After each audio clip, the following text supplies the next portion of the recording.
રાજકોટ મહાનગરપાલિકા ભ્રષ્ટાચારી શાસન ભારતીય જનતા પાર્ટીનું ચાલી રહ્યું છે અને આ જે મુદ્દો છે જે ડિમોલેશન 27 લાખ રૂપિયાનું બિલ પહેલા તો રાજકોટના પત્રકાર, રાજકોટના ઇલેક્ટ્રિક મીડિયા, રાજકોટનું પ્રિન્ટ મીડિયા, એક રાજકોટિયન તરીકે હું ગર્વ મહેસૂસ કરું છું કે સમગ્ર ગુજરાતની અંદર કોઈ જાગૃતતા ક્યાંય હોય ચોથી જાગીરમાં તો કદાચ હું એવું માનું છું કે રાજકોટ શહેર પહેલા નંબર ઉપર હશે.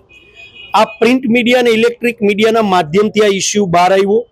એ બહાર આવ્યા પછી વિરોધ પક્ષ તરીકે અમે પણ એમાં રજૂઆતો કરી અને એ બિલ રોકવામાં આવ્યું. પણ આપના માધ્યમથી કહેવા માંગુ છું કે પેલું બિલ 27 લાખ રૂપિયાનું જે ખાણીપીણીનું બિલ છે, ચાનું છે, નાસ્તાનું છે, એ બિલ કમિશનર શ્રી પાસેથી ઓકે થઈને સ્ટેન્ડિંગ કમિટીમાં જતું હોય તો કમિશનર શ્રીને એમાં કંઈ દેખાણું નહીં એટલે એમને સ્ટેન્ડિંગમાં મૂકી દીધું. પણ રાજકોટનું મીડિયા જાગૃત હતું એટલે સ્ટેન્ડિંગ કમિટીના ચેરમેને એ બિલ રોકવાની ફરજ પડી. બીજું બિલ જે હમણાં જ સમાચાર આવ્યા 12 લાખ રૂપિયાનું મીડિયાના માધ્યમથી સમાચાર આવ્યા કે 12 લાખ રૂપિયાનું બિલ પાણીનું પણ મૂકેલું છે.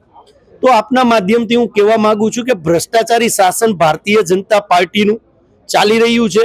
કર્મચારીઓએ ક્યાંય એમાં ભ્રષ્ટાચાર કર્યો હોય તો હું સ્પષ્ટ તરીકે માનું છું કે ભારતીય જનતા પાર્ટીના સત્તાધારી લોકોની રહેમ દ્રષ્ટિએ જ આ ભ્રષ્ટાચાર થતો હોય. બાકી રાજકીય વ્યક્તિ કોઈ પણ મજબૂત હોય અને લોકોનો પરસેવાનો ટેક્સનો પૈસો વેડફવા ન દેતો હોય તો એક પણ કર્મચારીની હિંમત ન થાય આવા ખોટા બિલ મૂકવાની. બીજી જે આપને વાત કરું છું કે જ્યારે 100 વર્ષ કરતાં પણ વધારે લોકો ત્યાં રહેતા હતા અને એનું ડિમોલેશન આપણે રાજકોટ ડેવલપમેન્ટના હિસાબે કરતા હતા ત્યારે એમના આંસુ લૂછવાની જગ્યાએ આપણે ત્યાં ઉત્સવ મનાવતા હતા. એ વાત આજે એક માનવતા તરીકે અને રાજકોટિયન તરીકે, એક ગુજરાતી તરીકે આપણને નીચું જોવા જેવી બાબત છે. કારણ કે આપણે એમને આવાસ ફાળવવા જોઈએ. 100 વર્ષથી રહેતા હોય તો આપણે આવાસ નથી પાડવા, રાતોરાત ઘર વિહોણા લોકોને કર્યા છે. ત્યાંના દ્રશ્યો આપણે જોઈએ તો આજે પણ આપણા રૂવાડા ઊભા થઈ જાય. ચોથી જાગીરના મિત્રો તમે પણ હતા ને હું પણ હતો વિરોધ પક્ષના નેતા તરીકે. એ દ્રશ્યો આજે પણ આપણને યાદ કરીએ તો આજે પણ આપણા રૂવાડા ઊભા થઈ જાય.